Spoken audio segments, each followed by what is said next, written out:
Quando você decide fazer o Caminho de Santiago, se você pesquisa um pouco, você passa por uma primeira escolha, que é fazer o caminho português ou o caminho francês. Eu falo assim como a grande amostragem das pessoas vai para esses 2 caminhos, são os 2 mais comentados, mas existem outras rotas que levam a Santiago. E eu quero colocar uma luz em cima dessa decisão aqui, para você começar decidindo certo. Meu nome é Guilherme e eu converso sobre o caminho de Santiago, sobre assuntos que abrem a cabeça do peregrino nessa jornada de preparação e de estada no caminho de Santiago. Bem-vindo e bem-vinda a esse podcast.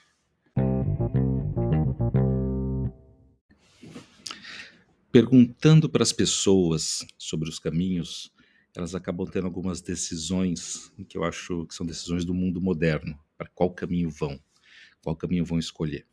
É lógico que tem gente, talvez você seja uma dessas pessoas, que já estudou e sabe que tem muitas rotas a Santiago de Compostela, mas a grande maioria das pessoas, como eu falei, elas vão optar por 2 caminhos, que é o francês ou o português. Aí entra uma coisa muito interessante. Para quase todas as pessoas, quase, eu falo, você pode não ser uma dessas, que falam que vão ao caminho português, as pessoas me respondem: "Ah, eu tenho pouco tempo, então o caminho francês é muito longo, eu vou para o caminho português".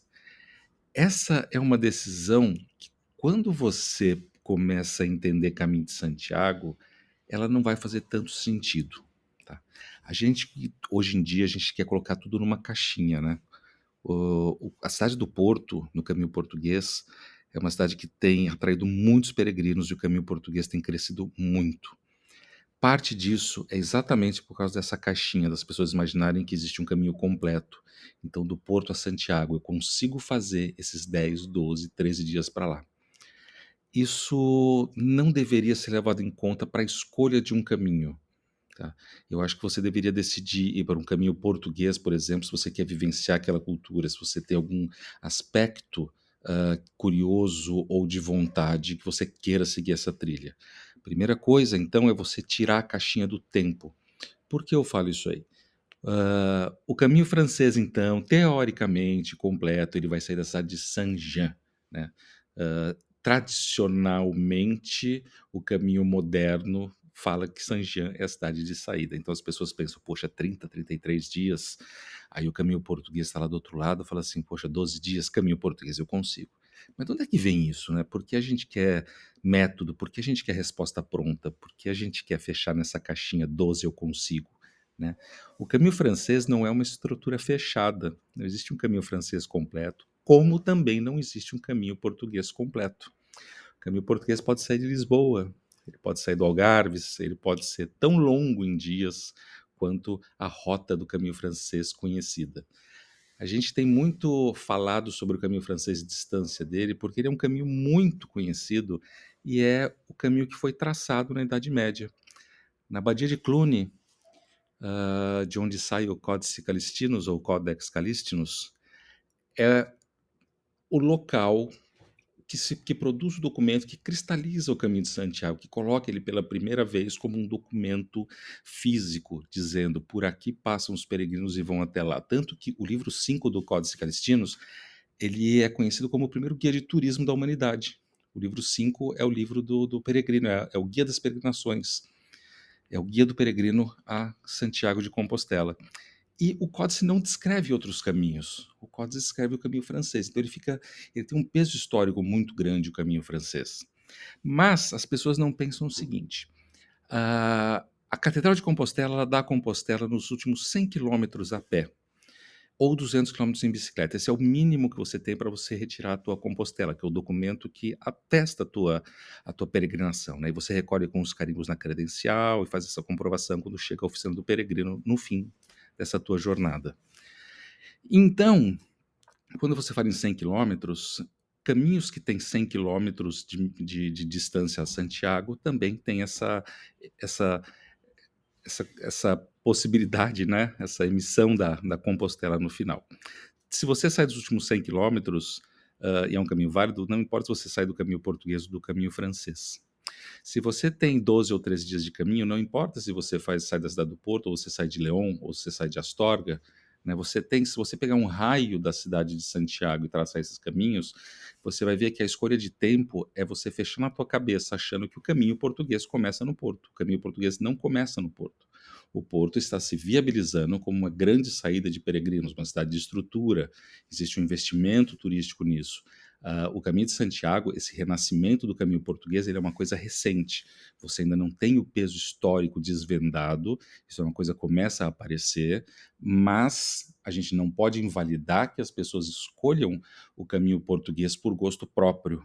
Porém, você tem que tirar da caixinha da modernidade a ideia de que 12 dias, 13 dias é um caminho do Porto e é possível ser feito, e você não pode transportar isso ao caminho francês. Ainda assim, mais pessoas saem de distâncias curtas do caminho francês do que pessoas que começam o caminho português a partir da cidade do Porto. É muito interessante, a gente busca métodos na nossa vida, a gente busca um método de uma dieta que seja numerada, cadenciada para a gente repetir isso. A gente faz isso com prestação, a gente faz isso com compra de coisas, a gente faz isso com método para poder, chegar numa aposentadoria tranquila. O ser humano busca método para as coisas, né. Então cai-se muito fácil nessa coisa de olhar para o caminho português e falar: "São menos dias", tá. Eu acho que você deve ir ao caminho português, mas se você tiver um uma outra, vontade em cima, desse tempo somente. Se a sua decisão para ir para o caminho português for somente o tempo, for somente porque ele é aparentemente mais curto, eu acho que não deveria ser a sua primeira decisão a estar no caminho, português para Santiago. Nesse ponto, você tem outras cidades, que são cidades base também no caminho francês, que provém esse tamanho de caminho também, que você pode ter um caminho, com os mesmos dias do tal caminho português. Eu falo isso para você ter essa liberdade de conhecer. Quando você não pesquisou muito sobre quais cidades sair ou encontrou esse assunto, é porque realmente ele não é falado tanto, porque quando você vai falar de caminhos, você fala de cidades base. Então, no caminho do francês, você fala dos últimos 100 quilômetros de Sarria, no caminho português, você tem os últimos 100 quilômetros de Tui também. Então, você pode sair de outras cidades, e só que quando pensa em caminhos inteiros, parece que é completar uma etapa, fazer o caminho de português a partir do Porto. E se o turismo de Portugal trabalhar isso melhor, as pessoas passam a sair mais de Lisboa. Então, é uma demarcação que está mais pronta através do Porto. Então, minha dica é: busque vontades e coisas gostosas que agreguem essa ideia de sair de onde você vai sair. Não fecha na primeira casinha, na primeira caixinha, que é a caixinha do tempo. Tá? Ela é muito pequena para essa decisão, ela é muito única. Ela não deveria ser tão importante nisso. O caminho francês, como eu falei, ele sai da Badia de Cluny, ele é o grande caminho falado, ele é o grande local de colonização e caminhos da península. O caminho francês, ele tem algumas importâncias diferentes, que não era só caminhar a Santiago.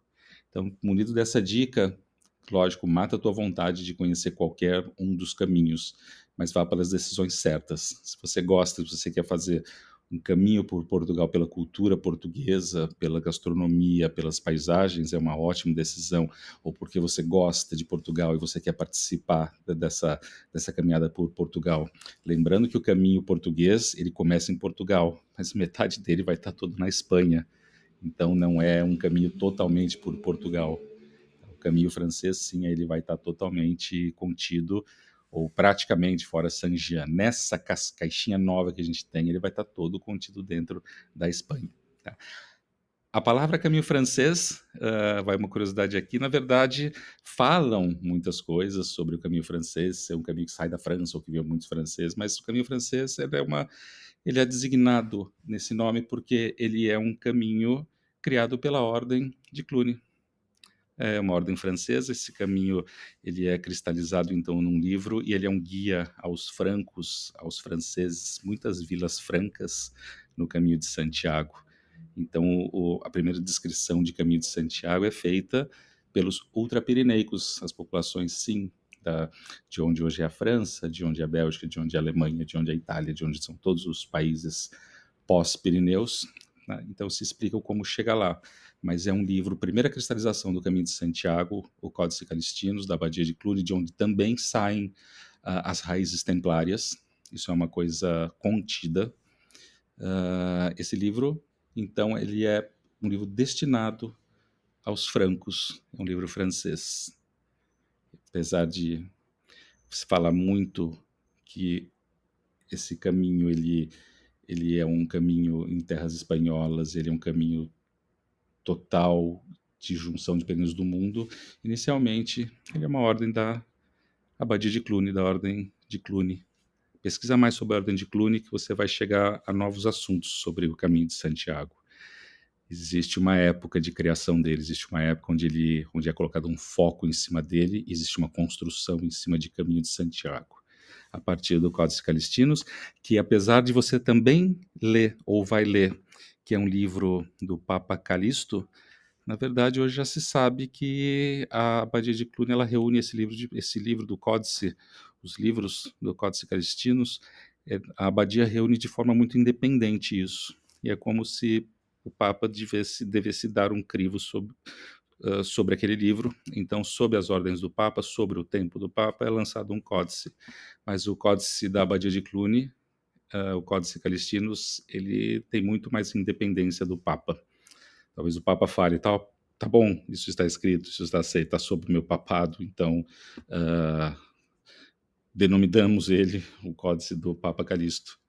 Mas o Papa Calixto talvez assine só uma coisa que foi compilada, escrita e colocada numa ordem de extrema força, que é a precursora dos Templários e que tinha uma força maior que a Igreja.